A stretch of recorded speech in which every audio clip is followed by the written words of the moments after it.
Nanliligaw din daw itong si Jericho Rosales kay Catherine Bernardo. Alden Richards at Jericho Rosales kumpirmado na nanliligaw na kay Catherine Bernardo. Pero mas boto ng pamilya ni Catherine si Alden kesa kay Jericho. Naisipan sa mga netizens kung totoo bang nanliligaw na sina Alden Richards at Jericho Rosales kay Catherine Bernardo.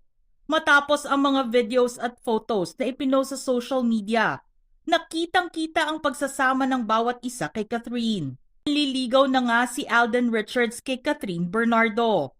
Kita naman din daw sa body language ni Alden kay Catherine. Dagdag pa nga daw ng source ni OG Diaz na gustong-gusto ng pamilya ni Catherine Bernardo si Alden Richards dahil nga daw may financial stability sa pagiging negosyante at responsable. Isa daw patunay na nanliligaw si Alden kay Catherine ay ang pagiging maasikaso niya sa housewarming party